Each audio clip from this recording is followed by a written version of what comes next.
As Congress prepares to officially certify President-elect Biden's victory, hundreds of business leaders are sending a message: uphold the Constitution and allow an orderly transition.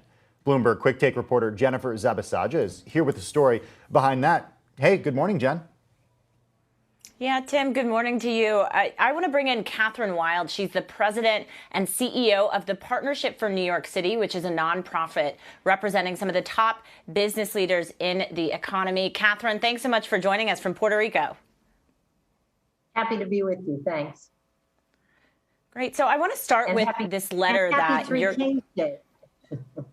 I said happy. Yes, definitely. I want to start with this letter that your organization sent. Back in November, after the elections, you sent a letter which was signed by about 100 business leaders calling for a peaceful presidential transition. Why specifically was it necessary for you to send this second letter? What led you to it? Well, almost a month after the election, after the decision had basically been made, it was important to go forward with the process that the American people did not distrust. The political stability is political instability is bad for business. Political stability is necessary if we're going to move forward with economic recovery, and particularly after the experience that we're having with the COVID-19, which has caused tremendous job loss and financial insecurity for the American people. There's a real lack of trust already in government and our democratic processes. We have to restore that trust. We have to come together as a country.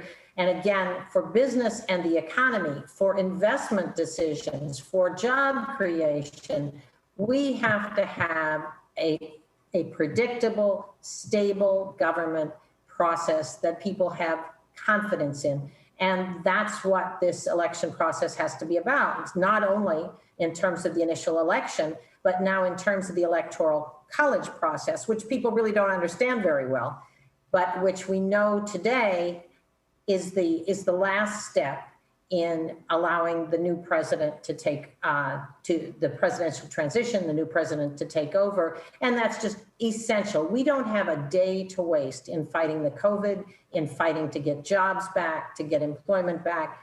We've got to work together to get that done. And this has become a terrible distraction. And we already know that this process that we're going to see today is going to be further delayed by a group of lawmakers. Can you just explain a little bit further for people at home, why is this bad for the economy? And why did business leaders feel why does this affect everyday people? You know, I know it affects business leaders, of course, but why should people care about this? The competitive edge that America has had as a democracy, as a center of business for the world, is that our political process is respected globally, that we have elections, that we certify the winner, that we move forward, we have a peaceful transition of power in this country. And that's the essence of being able to make long-term business decisions. That's the essence of creating jobs. Really important that people have faith in that. The fact that so many people in our country now feel our presidential election was rigged, that Congress, members of Congress are encouraging that feeling, legitimatizing that feeling by questioning the validity, even though there have been more than 50 court decisions that have supported the validity of the state processes for counting the ballots and establishing the electoral college vote. It's really undermining of the very basic principles of our democracy, and that in turn threatens our position in the global economy. Other countries are looking at us and saying, what's going on over there? Who's in charge? Where's the rule of law in this country? And we can't allow that to continue, because that will really make it impossible for us to get through the COVID and recover. Even the distribution of vaccines is a top priority. It's slow. It's not happening quickly enough. We're distracted by too many issues, political issues, at a time when we need to focus on what's really important here. And with the leaders that you've spoken to, I mean, are they willing to put their money where their mouth is and potentially penalize some of these members of Congress, as you mentioned, who are delaying this? Well, I'll tell you, within 24 hours of our decision to write this letter and issue a public statement on our concern that Congress should go forward and approve the Electoral College vote, within 24 hours, we had 150 CEO signatures on this letter. This is something that people in business care deeply about. So it's clear that we have support for the orderly transition of power. It's not one side or the other. It's not one party or the other. And in answer to your question, I think that people think that this is an issue that's way above politics, and that they will, in fact, as you know, everybody comes to New York to raise money.